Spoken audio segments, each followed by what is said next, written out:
So have you ever so we're all married, and do you ever have this like kind of self-imposed challenge where you try to see how much you can do while your wife's getting ready? So like, she's getting ready, you're gonna go out, and you try to see like how much you can accomplish. You go for a run, you check the mail, shovel the driveway, rake the leaves, the opposite mow for the me. lawn, do your taxes. Oh, write a yours book. is the opposite? You're the opposite. How little can I do? No, I'm joking. I love you, honey. If you're listening to this later on, don't hurt me. Yeah. It's like, oh, you always have so much time on your hands. Like, yeah, because it takes me like 5 minutes to get ready, Save hours. It's true. You're efficient. Yeah. Kill all the errands and she'll be ready by the time you're done. Yeah, exactly. Greetings and fist bumps. This is The Raised Eyebrow, a podcast that puts the humanity in humanity. Because humans are strange and someone's got to talk about it. And we're your hosts, Kojo, Alex, and Mike. In this episode, according to this study, it's for sure option A. But according to this other study, it's obviously option B. Why is it that when we Google something, we get two positive answers supporting totally opposite viewpoints? Can we trust information anymore, or is everything just based on interests and bias? This is going to be an interesting one. Let's get it started. Sure. Hey guys. Yeah, in preparation for this, we've done a lifetime of Googling and getting conflicting answers. Changing our minds on things. multiple times. Yeah, as well as arguing with people on Twitter and just using random studies to prove arguments. Nobody actually reads them, though. I don't know what you're talking about. Just get emotional and say your point and move on. There's this one person who they were saying like all this like nonsense on Twitter. I'm not gonna say what it was, but I asked them, it's like, can you just like provide like where are you getting your information from? And they put this study in the thing to like, here it is, and then like as like in a very like abrupt way, as like, as if they know what they're talking about. So I actually took the time to read the study, and the study actually disagreed with everything that they were saying, and then I just kind of pulled quotes out of the study to kind of demonstrate like what exactly is going on. And then I noticed that like, well, this guy hasn't got back to me yet. Like before, he was like very like on the ball. Like be like 20 minutes later, he'd be like coming back with like these like very like like just contentious arguments and everything like that. And they look at his profile and he blocked me. Yeah. He canceled you. Yeah. You hurt his feelings. Well, if you're gonna put a study like, oh, here's where all my information is coming from, then just back it up. Like, read the friggin' study. Don't just read the headline. Read the study. And if you don't have time, like, at least have a discussion about it. Yeah, or have a discussion about it, or like at the very least, read the abstract or the conclusion. Like, so at least you have an idea of, oh, okay, yeah, that's this. Maybe this doesn't agree with me. Yeah. I find like even when I was doing the research, you type in the sentence, and then it picks up a section based on what you searched, and it will give it to you. But then when you read the whole article, it talks about both ends. So then there's the positive and then the negative. Yeah. But then Google is just, so if you don't pay attention, you probably think, oh, this article backs my opinion. Yeah. Yeah, because the headline would say. And that's generally how we search for things. So like if you're biased towards one point, you go into that Google search saying, why is this, or is this so good? Or is this bad? You don't say, hey, what's the deal with this? You say, why is my viewpoint the right one? Yeah. That's how we tend to Google things, right? Yeah. So for the purposes of this episode, we have a few examples like that where we typed in, or I did at least, certain topics, and I tried one answer from one side of the argument and an answer from the other side of the argument, and they're completely contradictory, which is fascinating. So, should we get into those examples? Yeah, let's do it. All right. First example on my end. Let's start off easy. Eggs. Are they good for you or are they bad for you? Right. So for context, the reason I thought of this is because I was chatting with my parents recently, and like in my parents' generation, they still have this mentality that eggs will, if you have too many eggs, your heart will explode. You'll die from cholesterol overdose. But I think, objectively speaking, we can prove that eggs in moderation are pretty good for you. But I decided to search it. And so keep in mind, I'm not going to source who did the study or which journalist wrote this. This is just purely an exercise for headlines that pop up or sentences that pop up in articles on Google searches, because it's more fun that way. So you can cancel us later. Okay, are eggs good for you? So on the good side of the results, researchers have shown how moderate egg consumption can increase the amount of heart-healthy metabolites in the blood. The findings suggest that eating up to 1 egg per day may help lower risk of developing cardiovascular disease. So that's one side. On the other side, the headline reads, a new study found that eating 3 to 4 whole eggs per week was associated with a 6% higher risk of cardiovascular disease and an 8% higher risk of any cause of death. What? Totally opposite results. Jeez. But when you get into it, you find that people who are likely to die from a heart attack are also likely to consume more eggs. So it's like, it makes sense logically. But also healthy people consume eggs as well, so just goes to show. So that's a softball for you guys. Yeah, that egg thing is kind of strange because you have people who are just like, instead of cooking it, they just drink it raw. Oh yeah, Rocky style. Yeah, like I heard that's bad for you, but I mean, yeah, because they're not cooked, right? Salmonella and such diseases. I wonder how it tastes. like snot, I've tried it probably. Yep, I was dared once to drink it, and I was young once. Did it make any difference? Like, did you feel any better or like what? I didn't feel sick at all. It just tasted like snot, exactly like snot. It's just like this goopy substance. There's no taste. Yeah. I didn't get sick, but maybe I got lucky. Like, I'm sure if you do that all the time, it can mess you up. Did you feel like you can Doesn't taste. box? Yeah. No. The opposite.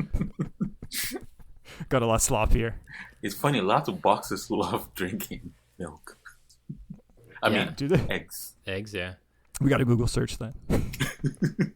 Like when you had it, did you like, was it a part of like a montage and you're like, Nope. wearing like just sat at my sweats running friend's, through Philadelphia?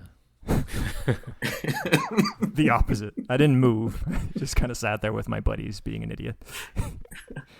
Memories. Yeah. What other the next one, other examples? The next one is, and it's kind of weird because like everyone keeps saying it, that multivitamins is bad for you.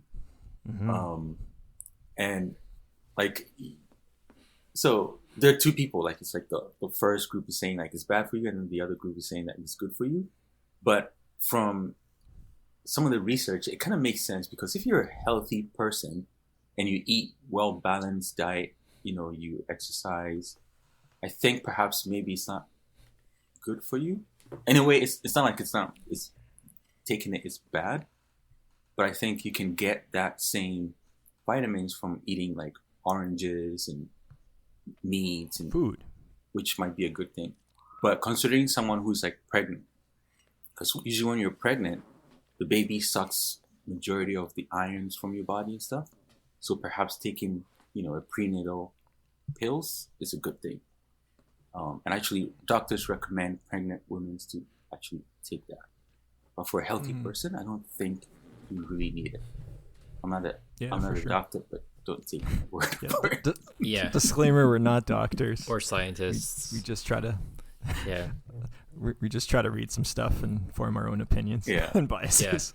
Yeah. But no, you're for sure right. But also, like if you live in a place with like a winter country like Canada, where we do, you need vitamin D, and you don't get enough of it because you don't go outside enough, and the sun's not as strong. So you should.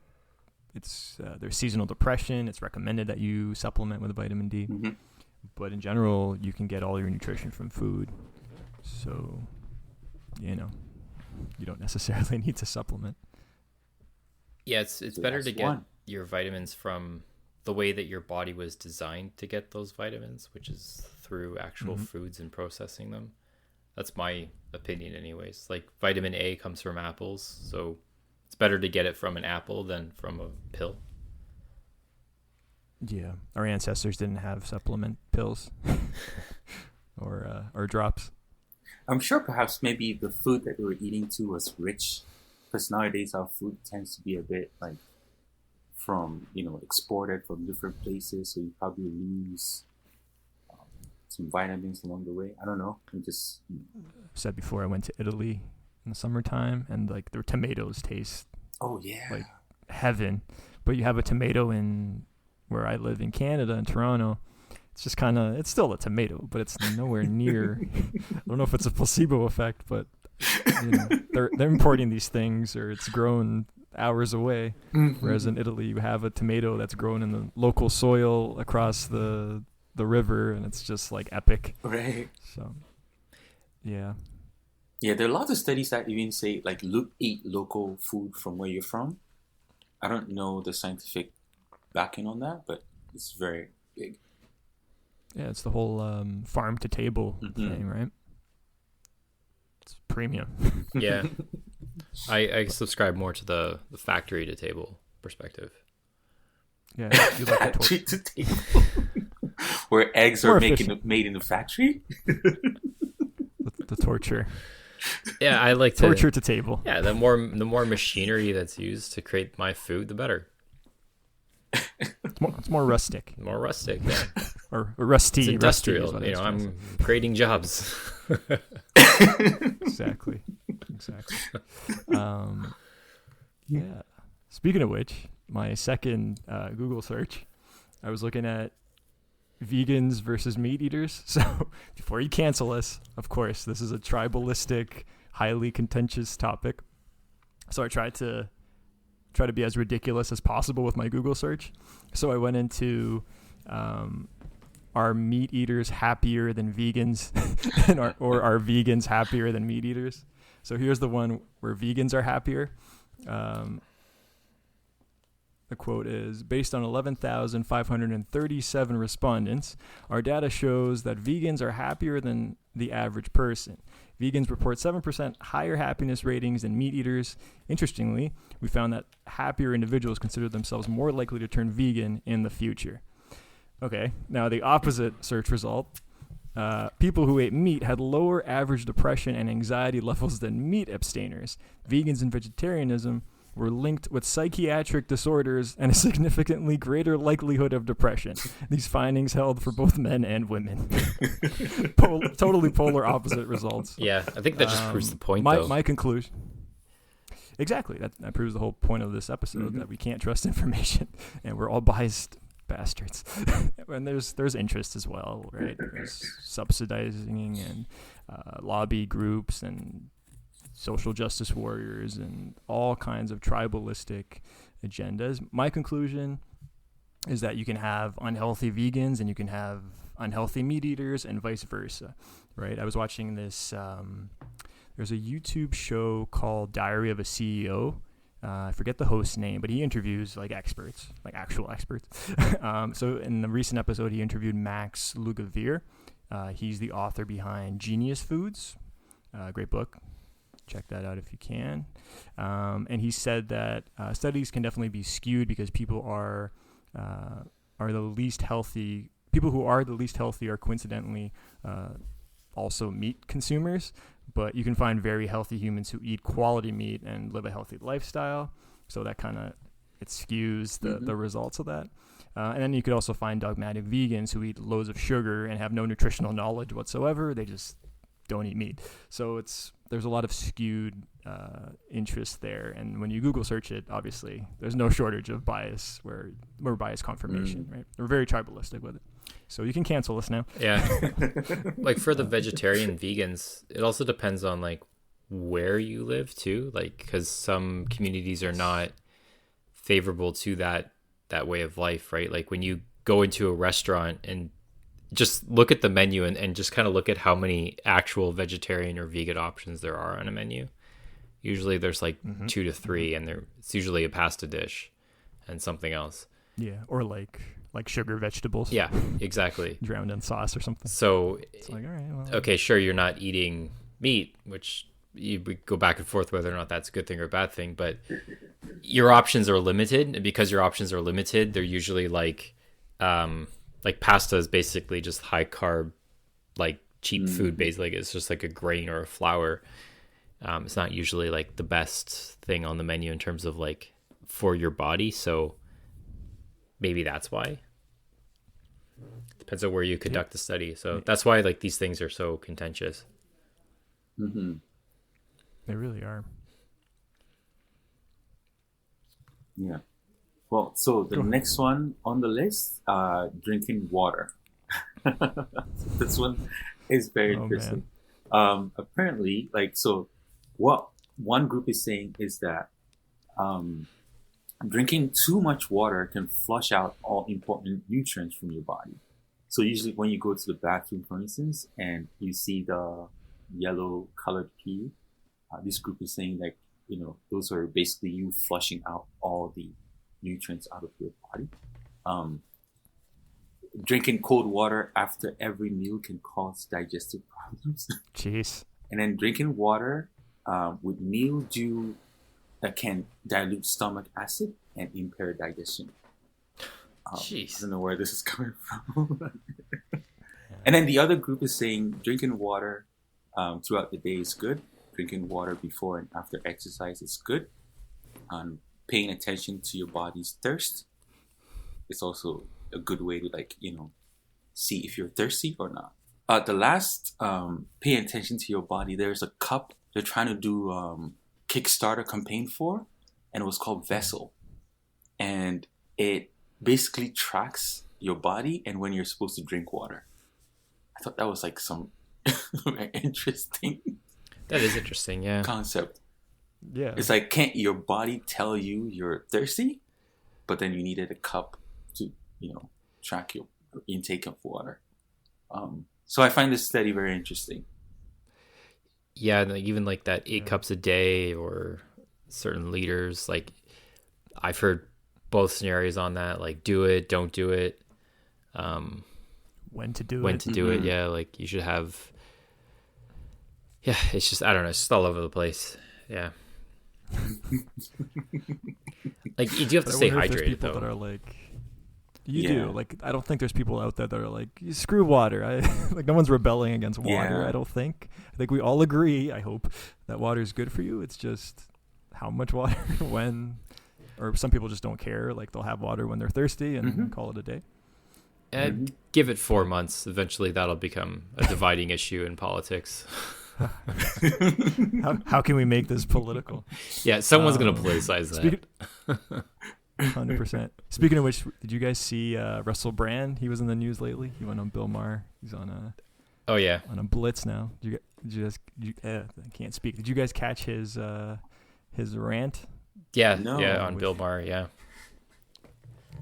So a little background: he debated one of the panelists on is Fox News just as bad as MSNBC? So Fox News more far right, MSNBC more far left, and they have crazy like corporate agendas, and it's just not really news. So long story short, he obliterated this other journalist who was on. That guy represented MSNBC. John Heilman. Go watch it. It's on YouTube. John Heilman. Watch it on YouTube. I'm not going to do it justice, but his whole thesis was basically, why are we bickering over which propaganda network is worse? So it was great. Like, check it out. But yeah, it shows the cognitive dissonance, right, that people have. Like they don't react well to information that goes against their belief. Right? No, most people don't.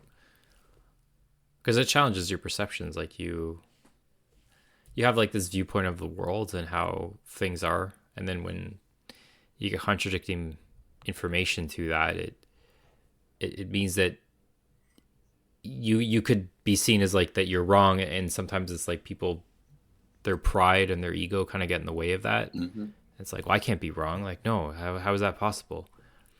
And and I think that's what it comes down to, is that, yeah, you just, it's your pride that's at stake. And Yeah.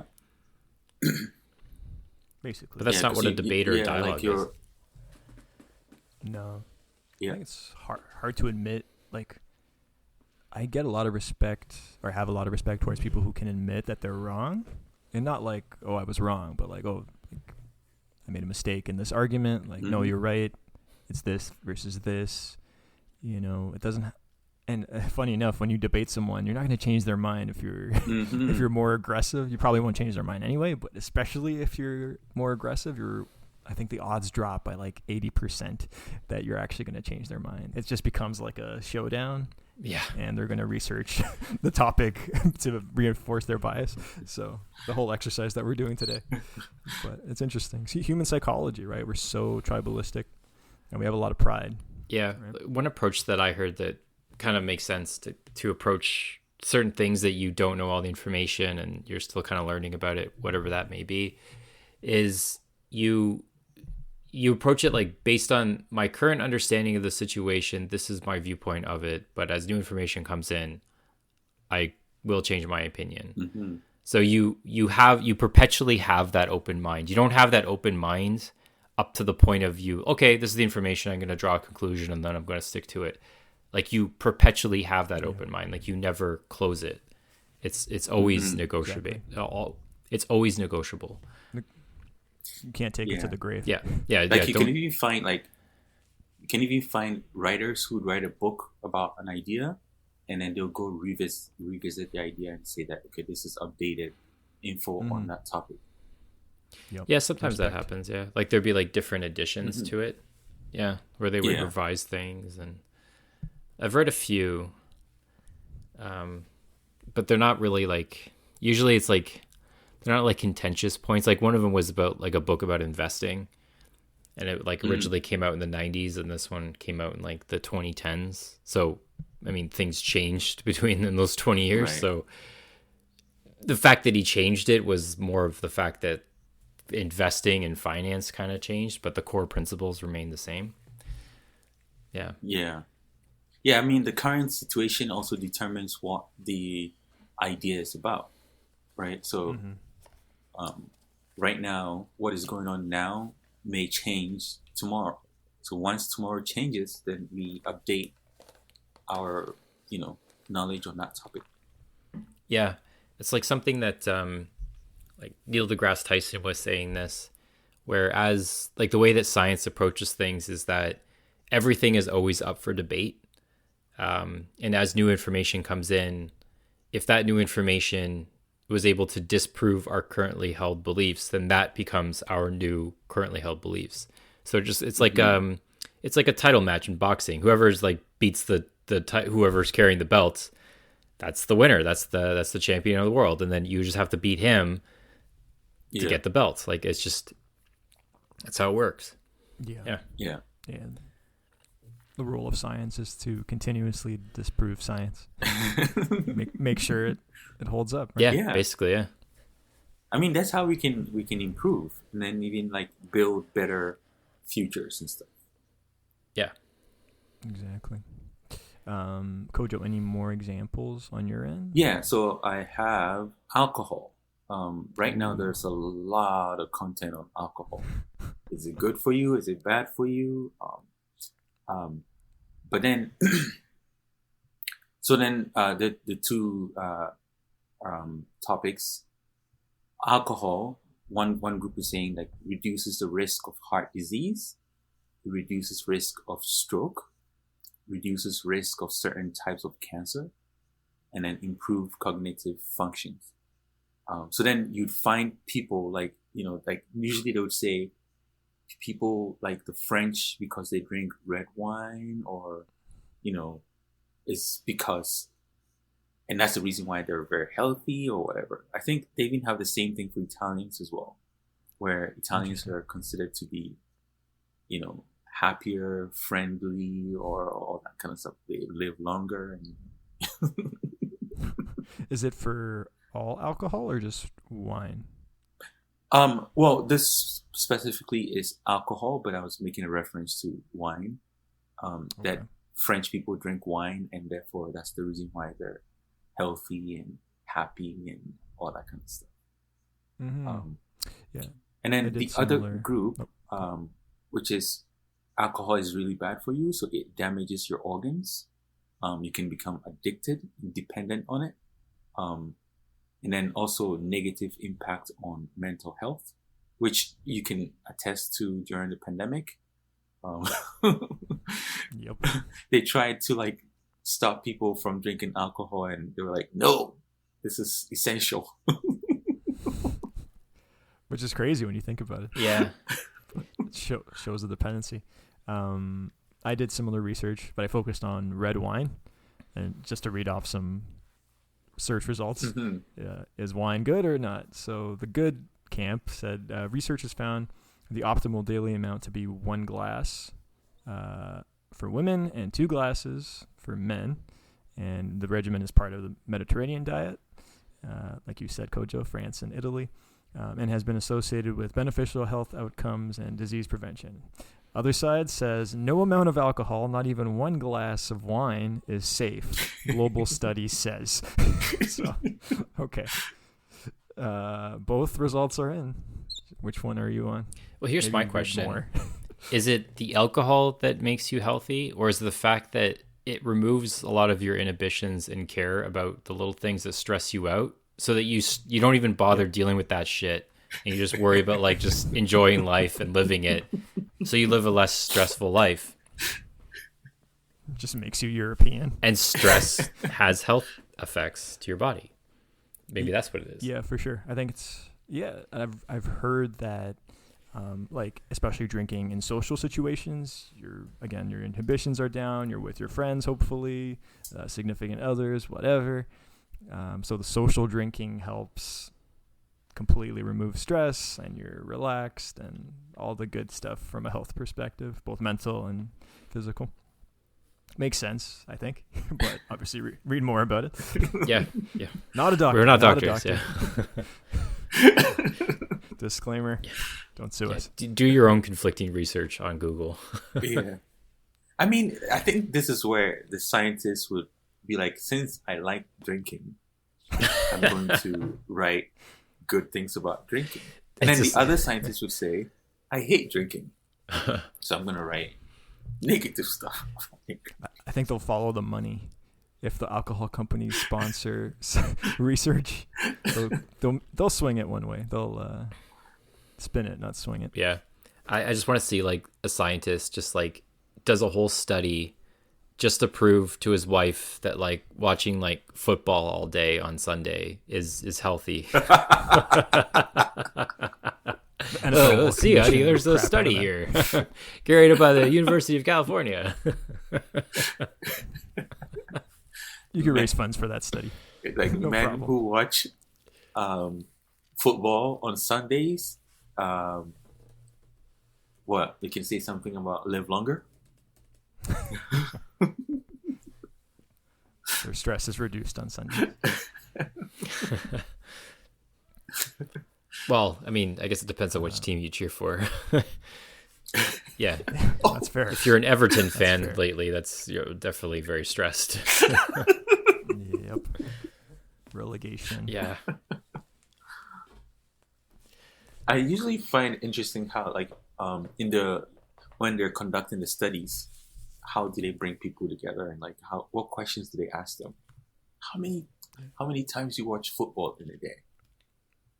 And who are these people?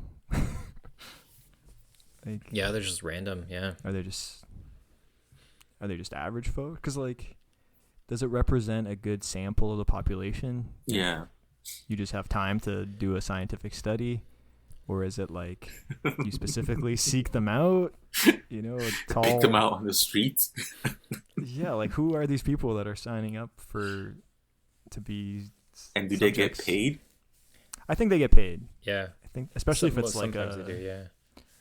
It could be like qualitative versus quantitative. Like qualitative is quality, so you get like more depth and focus into what that individual does. But then quantitative is quantity, so it's just like a an amount. Yeah. So you want to have like a balance of the two. Ideally, you have high amounts of both, but then that's very hard and expensive to get.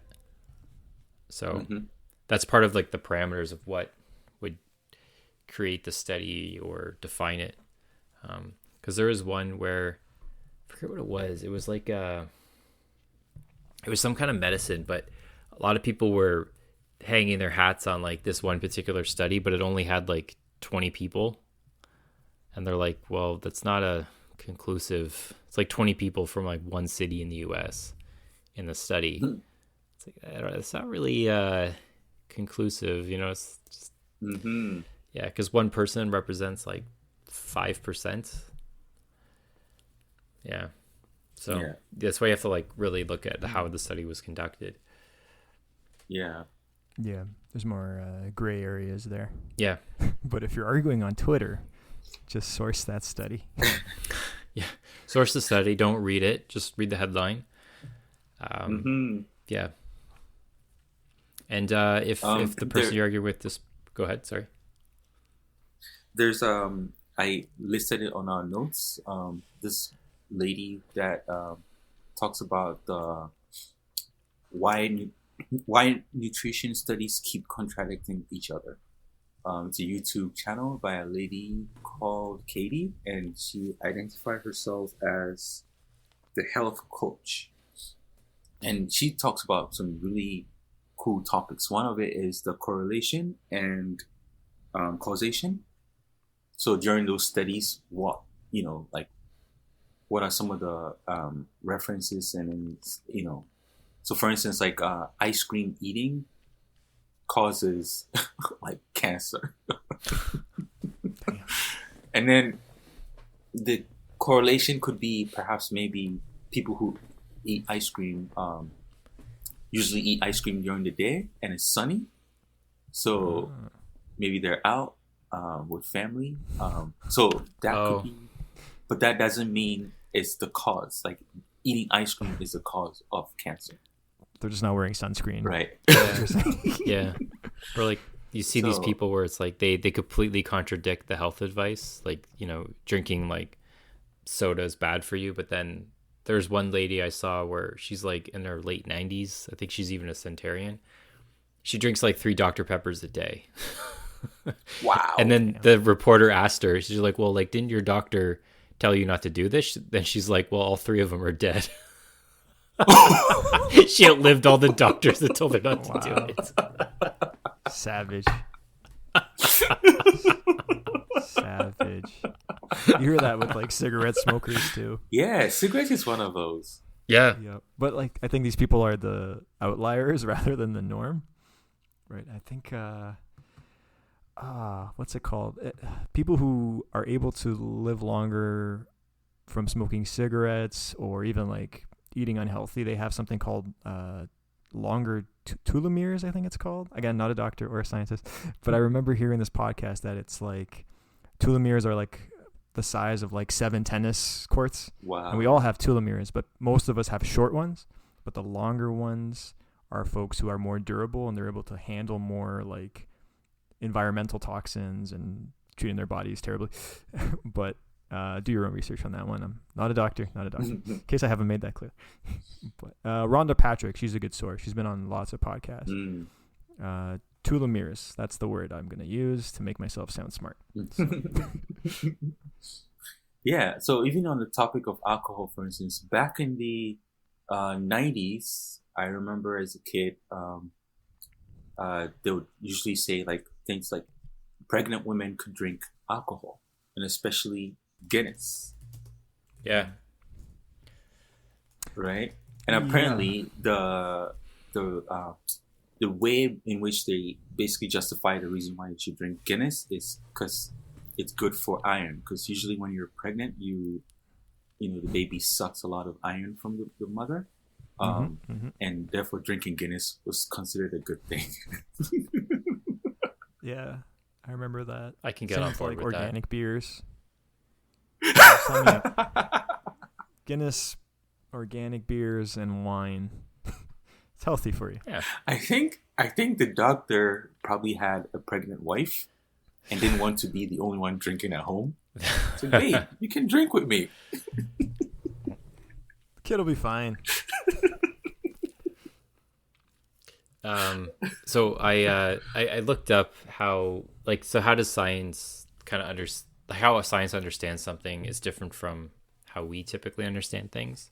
So when you're kind of like moving through these studies and reading them, I don't know, prove points to your friends or just out of curiosity, there are a few things to kind of look at when you actually are kind of looking through these things, and obviously looking beyond just the title of the article or title of the study. So short of reading it, they also have to look at what the study design is like. It's very crucial. It indicates how the study was conducted, the number of participants, methods, other parameters of the study, also what their hypothesis was at the time of starting the study, and their interpretation of the outcomes. And then usually studies will indicate usually studies will indicate certain things, which they will need to kind of test further. Usually when you hear it on like news programs, they would kind of cherry pick that information out. Like, oh, this study indicates that drinking 2 glasses of wine is good for you. But they would have cherry picked it out of a study that just indicated that, or just had it as like a note. Mm-hmm. But it wasn't actually a part of the hypothesis or anything like that. It was just like an interesting thing that kind of popped up. It's kind of like clickbait. It is. Yeah. And usually there are a lot of studies where that happens. They would just kind of say like, these are just our findings. These are just kind of other peripheral stuff we found, but that wasn't like the main focus of the thing, right? Mm-hmm. Shout out Russell Brand. Yeah, that was his whole point. Also, not all studies are created equal. The ones that you should look for are the ones that have been replicated and verified, and have like, because usually when there is an initial study, and somebody else, if they have the time, would replicate the study to kind of verify it, or the study would have been replicated multiple times throughout the process to kind of verify that whatever the findings were factual and correct, depending on what they're looking at. Something that is just one initial study is not the best, especially if it has a smaller sample size. And then special interest groups usually fund studies to either disprove things or claim new things based on what they are trying to prove. So watch out for that. Pay attention to who funded the study. Usually they're funded by somebody, so you just have to pay attention to that. Yeah. So those are just kind of things to kind of keep in mind when looking at all this stuff. And then just kind of, how do you get around all that? So read the study, become familiar with how scientists kind of talk about it and interpret the facts that are in it. And that's just, it can expose yourself to more of that information, like via, YouTube channels, blogs, just articles in certain areas. And in general, if you don't fully understand something, then you're not ready to discuss that topic. More research is required. That kind of goes back to like that, just having that perpetual open mind about things. Keep your eyebrow raised. And the other thing you can try to do, which is kind of what we were doing here, was search for the opposite of your preconceived notions.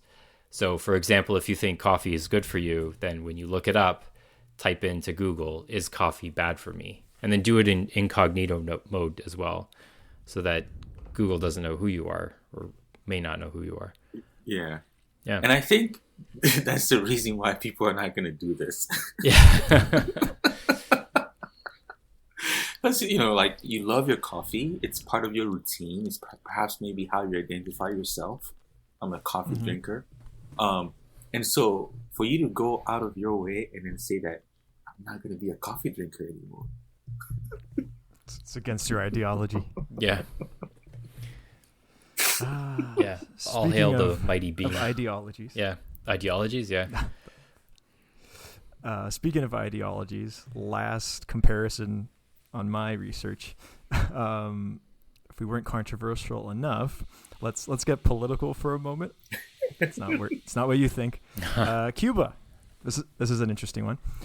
Communist country, for those of you that don't know. But it wasn't before. Before the revolution, it was very much capitalistic. However, it always had very poor people who were not happy. But communism, objectively speaking, hasn't fixed that problem. In fact, as a whole, the country had more money when it was capitalistic. But now we're seeing an upswing in young people pushing for communism and Marxism, which I find very interesting. I disagree with these people. I enjoy having conversations with them, but I think these folks don't have a nuanced understanding of history or economics or psychology. I can keep going.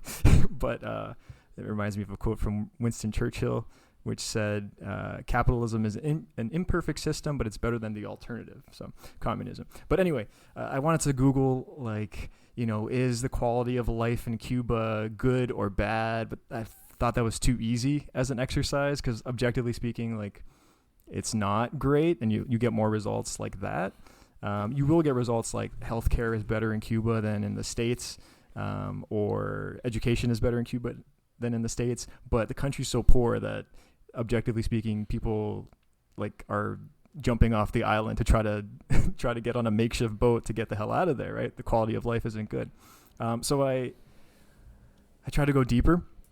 I keep seeing these Che Guevara shirts, and Che Guevara is interesting, and it's always like a young, like, sort of quirky person wearing it. Nothing against quirky people. I am one. But like, they're offbeat, right? And they're so proud of Che Guevara. He's become like this iconic, like, romanticized figure of like counter power, let's say.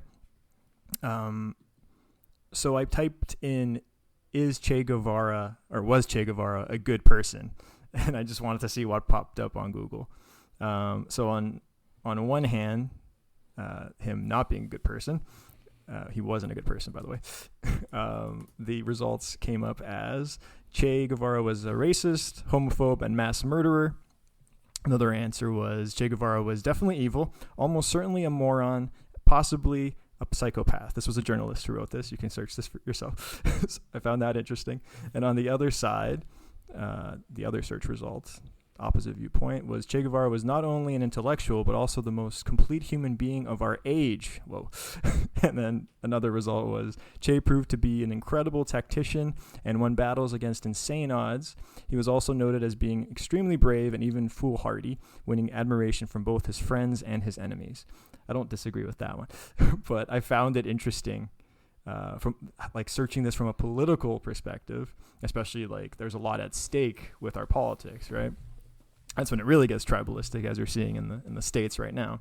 But I picked on Cuba because I feel like it's interesting. And then the other thing is that you just have to, in terms of like current conditions right now, last year there were, this is a CBC News article, more than 220,000 Cubans were taken into custody after crossing the U.S.-Mexico border last year. So those are just the ones that got caught.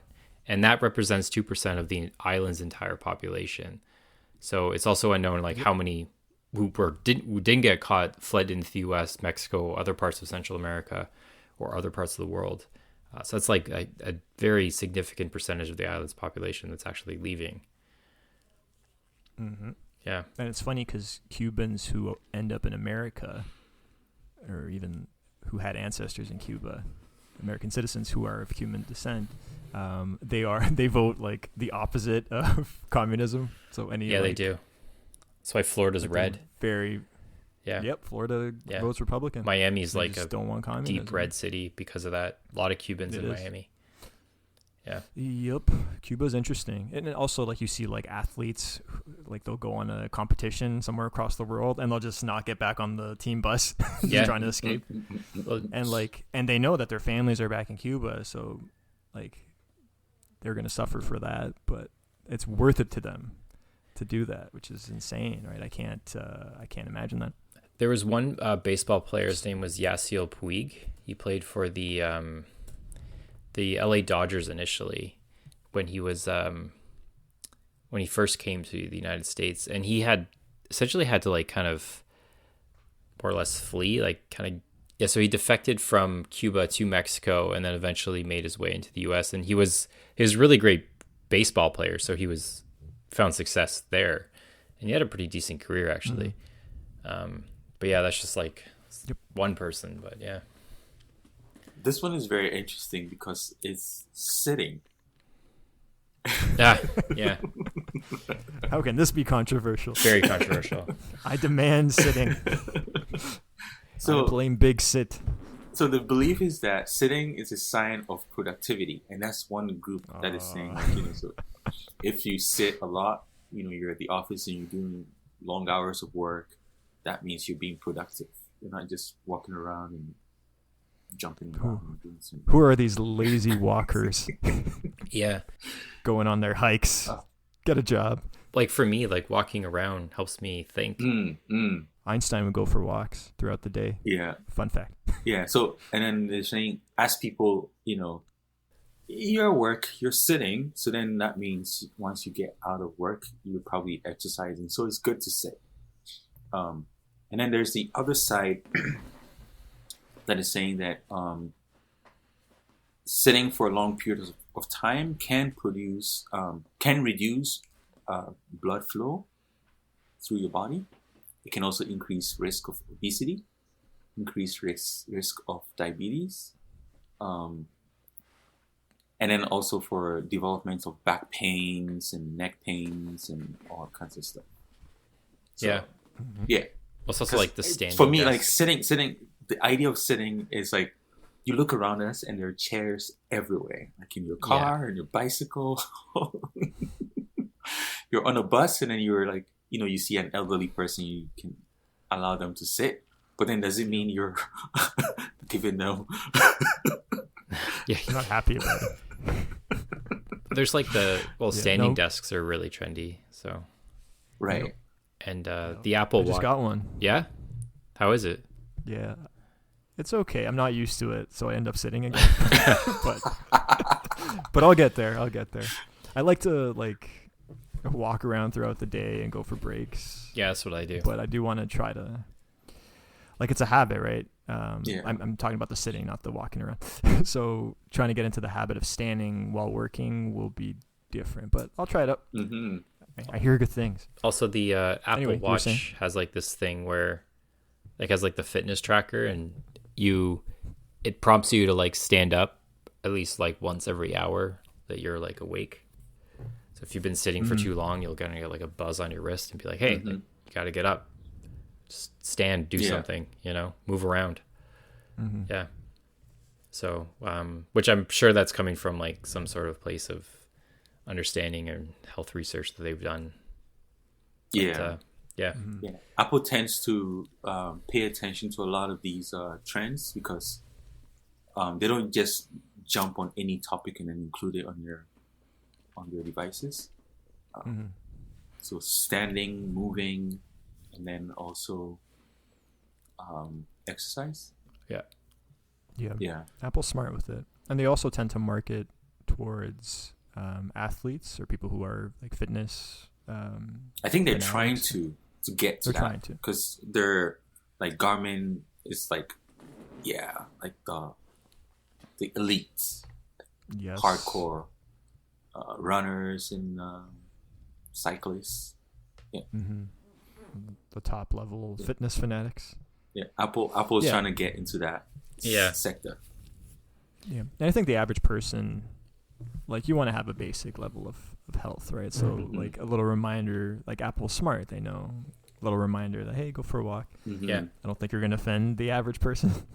You don't have to be a fitness freak to get up for a second. Mm-hmm. So do a lap around your living room. We actually ended up doing one study in preparation for this podcast, actually. So the results are 4 out of 5 listeners recommend this podcast to their friends. So we encourage you to go out and recommend it to your friends, share it out. And that 5th listener, he's lame. Don't listen to them. They don't know what they're talking about. So 4 out of 5 listeners recommend this podcast to their friends.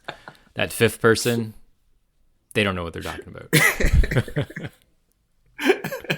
Disclaimer, we cannot confirm or deny the validity of these findings. Also, don't Google any of this. The study design may have not been valid. Right. It wasn't qualitative or quantitative.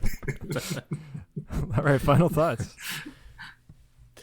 Final thoughts. I think it's just do your research about the research that you're doing. That's the way I would put it. And just have that perpetual open mind about things. Don't just because you reach a conclusion does not mean it's the conclusion.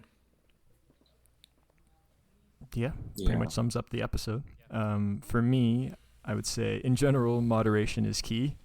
So like for a topic like medicine and health, we now know that we should study things on an individual level, right? So like that hence why there's no real cure for cancer, because cancer is very specialized to that individual, and there's no one size fits all solution. I think that applies to veganism or eating meat or believing in Cuba or whatever topic.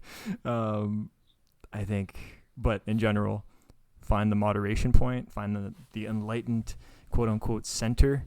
Yeah, that's my advice. Works for me. Mm-hmm. And mine would be pay attention to your body. Your body knows it all. Like your body knows when you're tired. It knows when you need to take a break. 'Cause, for instance, if you're exercising, they're like no pain, no gain. If your body says it needs a break, take a break. But if you want to learn more, make sure the person who's writing the article is not being funded by the same organization. Yeah. Yes. Make sure the corporate interests aren't skewing reality. Yeah. Wisdom, facts. All right, follow us on the social medias, Raised Eyebrow, that podcast. And remember, kids, show me a young man who's too conservative, and I'll say that man has no heart. Show me an old man who's too liberal, and I'll say that man has no brain. Nice.